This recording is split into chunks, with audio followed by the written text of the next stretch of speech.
Showtime!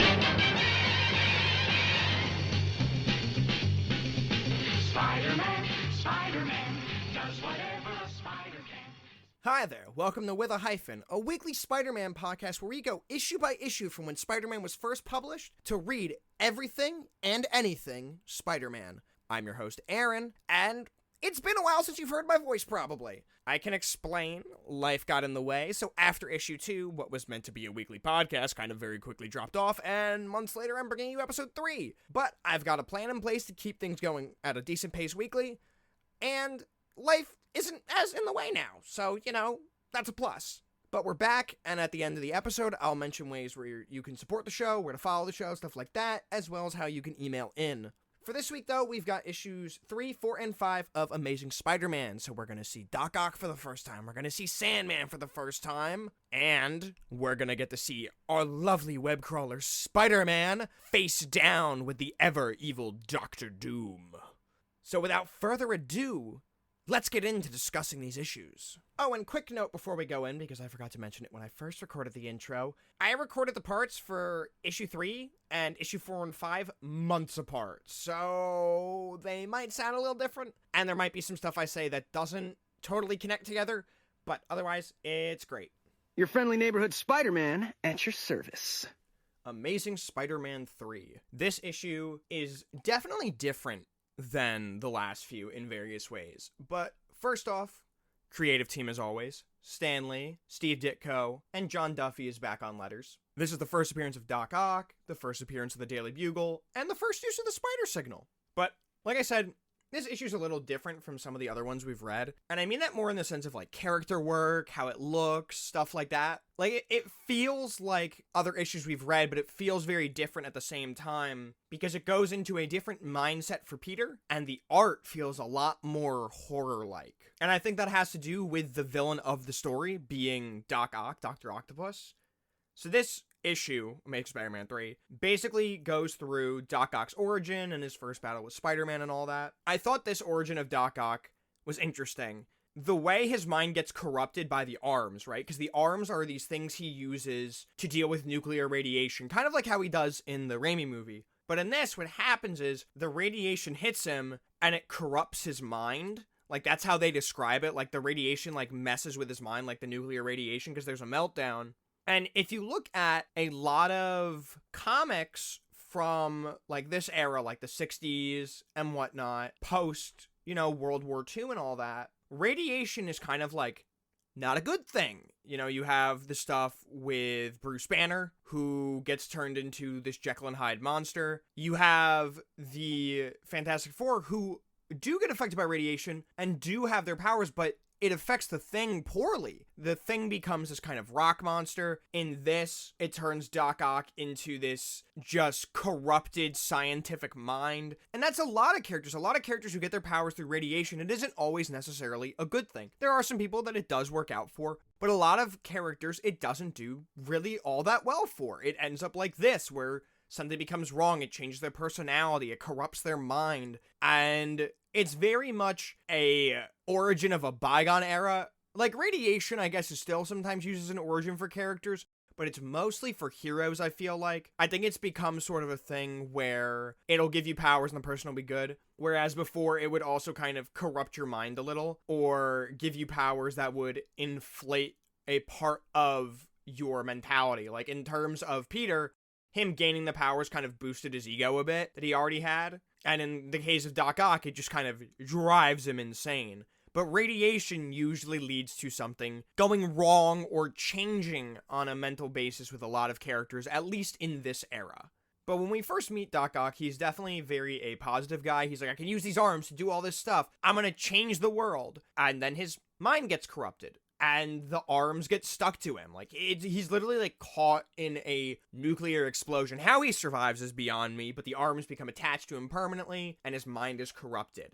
And he takes the hospital he's in hostage, and Spider-Man goes to stop him, and this is the first time we see Spider-Man falter, because Doc Ock is a match for him. Doc Ock is beating the shit out of him, and he just throws his unconscious body out the window. He's like, I'm done with you. I can't even be bothered to finish you off. Get out of here. He throws Spider-Man out the window. And this visibly shakes Peter. Peter has never had this happen in his whole time of being Spider-Man so far. And he even says in the issue, like, no one can beat me, like, I want a real challenge. And anytime a hero says that, he's gonna get it, and he's gonna get kicked right onto his ass. And that's what happens.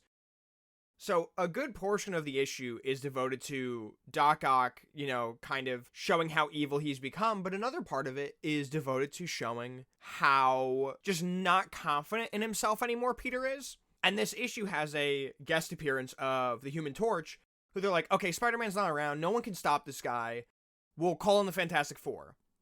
But the Fantastic Four are busy, so they call in the Human Torch to help out, even though he's part of the Fantastic Four. I don't know. But the Human Torch comes, but his powers aren't working for some reason. I think he has like a cold or something. That's what it is. Like he's sick or something. But he gives a demonstration to Peter's school. And at the end of the demonstration, he's like, don't give up. Like, keep doing your thing. Keep pushing, blah, blah, blah, all that. Like the generic inspirational speech. And Peter takes it to heart. He's like, it feels like he's talking directly to me, even though he's not. But he's like, it feels like he's talking directly to me. This is what I needed to hear. It gives him the mental strength to become Spider-Man again. And like I said, this is the first issue where we really see Peter question being Spider-Man. Even to the point where he says to Jonah, he's like, I can't get you pictures anymore. And he's saying out, man, like, shit's not working out. Like, he's not in a good spot for most of the issue. But he gets his groove back, right?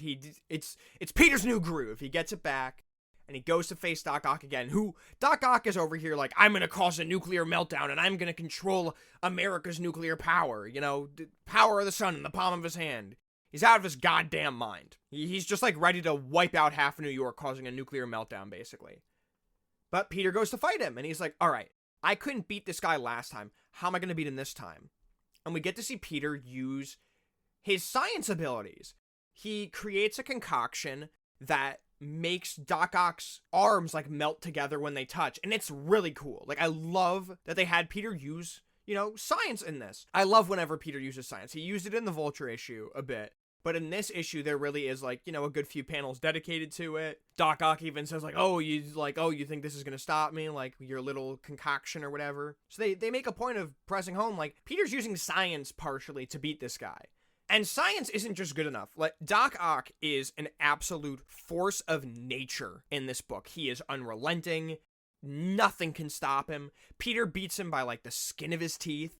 It's just all around a really, like, pulse-pounding issue. There's a lot of tension in it. It's probably, so far, my favorite issue of the ones we've looked at. And that might change throughout the rest of this episode. 4 and 5 might change my opinion. But this issue with Doc Ock, it had art that looked like it was out of a horror magazine. I loved that. Ditko did some really great work with the inking and the colors and stuff in this. It looked fantastic. Lee really went for it using the narration for writing. He just really went for it in this issue. All around was a powerhouse issue. And it also was the debut of the letters segment of the book, which was also cool to see and read what people thought of the book and seeing them respond to people's thoughts on it. All around, Amazing Spider-Man issue 3, first appearance of Doc Ock, a really, really solid issue that I would definitely recommend reading if you get the chance to, because it's all around a great read. Here comes Spidey! Now, here we are with issue 4 of The Amazing Spider-Man, aka Nothing Can Stop... The Sandman. So, of course, first appearance of the Sandman. But as usual, before we go into the issue, talk about the creatives. Stan Lee and Ditko on writing, Ditko on all the art, pencil, and inking, and Sam Rosen on letters, and Lee as editor. So really nothing really new there, except for Rosen on letters. But I imagine lettering is going to kind of, change a bit as it goes on, as that stuff normally does.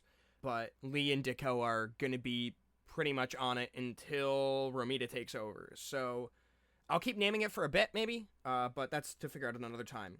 But before we get into the issue, we'll talk first appearances in this. We had the first appearance of course, Sandman, because he's the villain of the issue, and the first appearance of Betty Brant, who will become a major recurring character in Spider-Man over time and goes on to appear in movies and such. Sandman, of course, one of the villains / heroes, kind of Spider-Man 3, but Betty Brant is in pretty much every version of Spider-Man movies. For the most part, yeah. Yeah, pretty much everything. I think she's in the ASM, if I remember correctly, and she is in MCU. So, but let's talk about the issue. It's the first appearance of Sandman, and it was a fun one. It was definitely a fun one. Another issue where Peter kind of tries to figure out what it means to be Spider-Man, which is always I wouldn't say fun time, at least not fun for Peter, but it's always interesting to see. Because as we've been getting farther into the run, farther into Lee and Ditko doing Spider-Man, they've been exploring more and more of Peter's mentality and his relationship with his peers. And this is the first issue talking about relationship with peers where Peter finally snaps at someone. Like, he snaps at Flash Thompson at the end of the issue. And I found that because of stuff like that and him questioning what it means to be Spider-Man and stuff with his identity and interactions with J. Jonah Jameson and the police in this issue, I hate to say it, but I think the stuff with Sandman was the least interesting stuff of the issue. Like, don't get me wrong, it was fun, seeing Peter fight Sandman, getting Sandman's origin, which in this original origin is him getting hit with a nuclear bomb and all this stuff, atomic testing, because, it's the 60s, and, like, all the villains and heroes gotta be made with atomic shit and whatever. I mean, that's, the difference between the Golden Age and the Silver Age is that when the Silver Age started, all the heroes started being more science-y, you know what I mean? Flash and Green Lantern were now science-based guys. They weren't like, magic and other stuff. And like medicine, I think is how Jay Garrick was. And by this point, Captain America had been gone for a while, but he was science, but he wasn't nuclear science. Because he was from, like, the 30s. They were just like, he's a strong guy because we put stuff in him. But, after World War II, all the heroes and villains just started being, like, more science and atomic. That plays into Sandman's origins here as well, because we had, I think it was atomic stuff with Doc Ock. As I said in the beginning of the episode, I filmed the Doc Ock and Sandman parts months apart because of life stuff, so I can't totally remember if it was atomic stuff, but a lot of Spider-Man's villains are very much, in the beginning here, atomic-based, as well as Spider-Man himself. But like I said, the Sandman stuff is kind of like the least interesting stuff of the issue. The more interesting stuff was we got to see more of Aunt May and her relationship with Peter, and how she sees Peter kind of as this meek child still, because, Peter hasn't fully gotten his confidence yet with his powers and sort of his confidence as a person, because he's still in high school and he's still kind of an awkward nerd. And we're going to have that for a little while, but despite what people think, Peter does not spend a lot of time as Spider-Man in high school.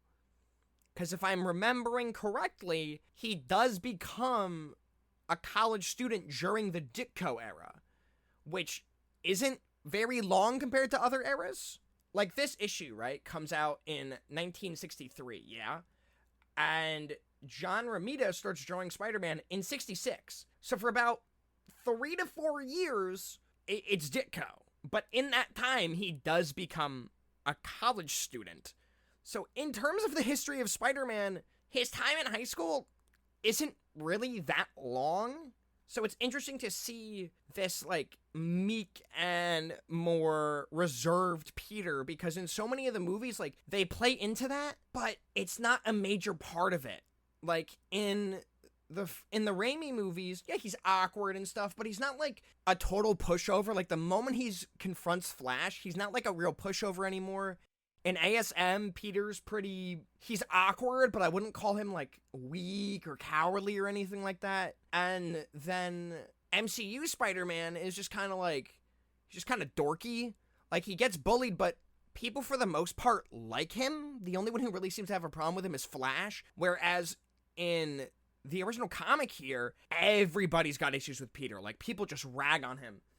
In this issue, he finally gets a date, and it's going to be with Liz Allen, who, if I'm remembering correctly, I haven't read this original stuff, as I've mentioned before, is one of Peter's first love interests in the future, I think, maybe. But Liz Allen is going to go on a date with him, and she's like, oh, he's asked me multiple times, I feel bad for him, blah, blah, blah.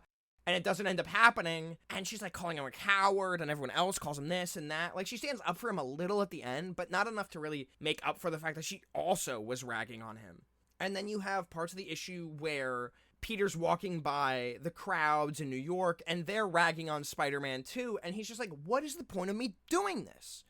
The issue ends with him talking about, am I doing this because I like the adventure of being Spider-Man? Like, is that it? Do I just enjoy the spotlight? Or do I want to do good? Especially since earlier in the issue, he jumps some people who are about to rob a store before they rob it. So they try to get him arrested. He's like, I fucked up. That's on me. I shouldn't have done that. But like, still, this is ridiculous. I'm the good guy. And this issue kind of really plays into Peter never really seems to catch a break, at least not yet. Because even after, he gets the pictures for Jameson, he puts Sandman away, he's able to take Liz on the date now, he doesn't have to cancel, he gets the money from Jameson, he can't go on the date with Liz. And he hears people ragging on Spider-Man on the way home. He just can't catch a break. It's, that Parker luck as it comes to be called. And it's interesting to see that so early on they were playing into, does he want to be Spider-Man, does he not want to be Spider-Man? And as I said before, I haven't really touched on anything with Sandman in this issue because it was kind of the least interesting part of the issue. I think this issue was much more about Peter's character work than anything else. Yeah, they introduced a cool new villain. Sandman's fun or whatever. But what I really liked about this issue was the character work done with Peter. And I think that's the most interesting stuff that Stan Lee really does with Peter in these early issues. Don't really have anything else to say about the issue beyond I enjoyed the character work done in it. That's really all I have to say about it. It was more important for character work than introducing a new villain. It was a fun time, but nothing crazy to write home about compared to some of the other stuff we've seen so far in terms of interactions with the villain. I think the character work was the most important stuff here. So I'm just going to wrap up this issue with that, and we'll move on to the next one, which should be a fun one. Doctor Doom. Gosh, I wish I'd brought my autograph book.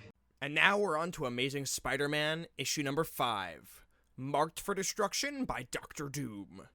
I'll be honest, this was an issue I was looking forward to. I always love a good Doom story, especially when he's up against someone other than the Fantastic Four. Now, I do love Doom up against the FF, but it's always fun to see him go up against other heroes, because you usually see him use, like, new gadgets or do, like, crazy things or whatever. Like, he's going up against Dazzler, She-Hulk. It's kind of almost a rite of passage eventually for Doom to be a villain you face within your first 10 issues if you have an ongoing. At least for some heroes anyways. I know it was a big thing in, like, the 80s, you know what I mean? For a lot of heroes to go against Doctor Doom. To the point of, like, it was a joke in Sensational She-Hulk that she was facing Doom early on in her run. So it was nice to get to see where that joke kind of originates from. This issue was wall-to-wall fantastic, for lack of a better word. The action was, to rhyme with fantastic, bombastic. The art was fluid, it was moving, it was popping off the page. It was a great looking issue. My only thing with the art in this issue is that I think Steve Ditko draws a very goofy looking Doctor Doom, but otherwise, issue looked fantastic. This issue, honestly, was a home run. They knocked it out of the park with this one. And the creative team for it was, same as last issue, Ditko, Lee, and Rosen. And they did a fantastic job on this one. Premise of this issue, Doctor Doom is seeing that people think Spider-Man's a villain, so Doctor Doom wants to get Spider-Man on his side. It doesn't work out. Flash Thompson's gonna dress up as Spider-Man to scare Peter. Doesn't work out because Doom kidnaps Flash. It's just, and Peter has to go rescue him. It's all around just a fun time. Very much a ridiculous sort of story, but a fun one because it's early Spider-Man. I love this way more than issue 4 with the Sandman issue. The Sandman issue was great for character work, but the action in it was boring. The action in this, it was crazy. Dr. Doom was throwing gadget after gadget after gadget, and I was loving it, loving it, loving it. They even make a point in the issue, in the narration, to say, like, we've been on this introduction so long, let's get into the action that you've been waiting for. And honestly, I didn't even feel like I was waiting for the action. The introduction alone was a fun time, setting up, Spider-Man fighting Dr. Doom, the stuff with Flash Thompson, that all was great. Like I said, the action was bombastic, and the character work in this was really fun, too. It was great. We got a bit of a relationship growing between Peter and Betty, sort of friendship, but it seems like maybe they have a little thing for each other. Maybe they don't. I guess we'll find out. Little thing with Betty Brant going on. We got to see Aunt May again, kind of treating Peter as a bit of a kid. We got to see how Peter really feels about his peers for a second, when he finds out that Doom is going to kill Flash Thompson Spider-Man, if the FF don't surrender, he has a moment, and the art on this part, fantastic, by the way. Ditko draws half Peter, half Spider-Man face, right? And on one side, Peter's side, it's him going like, I should let him rot. I should let him die for everything he's did to me. But then the Spider-Man side is like, what am I thinking? Why would I do that? No, that's not the right thing to do as a hero. The real Spider-Man has to step in. And it's such this good moment because Peter's side has this like kind of sly grin about it, where the Spider-Man side is very serious. Now, Ditko tends to draw Spider-Man's face a little bit of the same sometimes, but you could see it in this. It was a very serious piece of art for Spider-Man. His face was serious. You could tell his demeanor was different under the side with the mask. And it just, that moment really added to, like, the intensity of the issue, because it showed you how Peter really, really doesn't like Flash. I mean, people forget Peter in the beginning was kind of not a, like, okay guy sometimes. He constantly would talk about how, like, he doesn't like his peers. He's gonna get back at them, this and that, you know? But this issue also shows very discreetly that he may dislike these people, but he knows he's gotta do the right thing. He's gotta step up, and he's gotta be the hero, even if he doesn't like what he has to do, which, in this case, is rescuing the person who constantly tortures him day in and day out. And even at the end of the day, Flash gets the last laugh. Everyone's like, dude, you stood up to Dr. Doom, blah, blah, blah. And he's like, yeah, Dr. Doom didn't scare me. I'm Flash Thompson. Like, even Liz Allen pokes a little fun at him at the end, you know? But that character work, along with the action, made this... You can hear how excited I was by this issue and how super into it I was. It was panel to panel action nonstop. Even in the introduction, there was, like, stuff going on. Like, Dr. Doom was like, I'm gonna make him my own. I'm gonna make him part of my team. We had Doombots in this doing stuff, too. We had Dr. Doom bringing out, like, freeze rays, shooting finger guns and stuff. It was crazy. I was so into it. It was, like, peak 60s. Look at all this science stuff. There was, like, orbs shooting things. There was test tubes. There was, like, you know, I said robots. Peter got to do some cool new stuff with his webbing. He was, like, shooting web balls, like fireballs. Like, he even references the Human Torch. This issue was just fantastic. One of the best we've read so far. I know we've only read, what is it, AF15, now ASM 1 through 5, and FF Annual 1. So we've read 7 issues now. And I'd say of the 7, this was the one I was into the most so far. Now, of course, other issues are going to be better than it as we go on. But right now, this is top tier. It's not that I don't have a lot to say about it. It's that it's just everything I'm going to say is like, it's great. I loved it. Oh my God. It's... you know, just, I'd have to pull out a thesaurus to fully describe how I felt. If you haven't read any of the issues we've been discussing, 1, what are you doing? That's stupid. You should read every issue we're discussing so you can keep up with me. And 2, read this one if you haven't.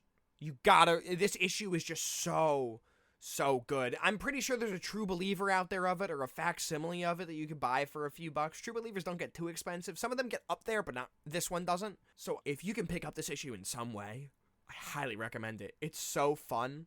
I was like looking at my AF-15 Spider-Man over on my shelf. I was like, oh, I gotta get a Dr. Doom to pose with him, man. That would look so sick. Like, this issue just had me hyped up reading it. And honestly, I'd say it's a pretty good note to end on for this week. Your attempts at humor bore me, Spider-Man.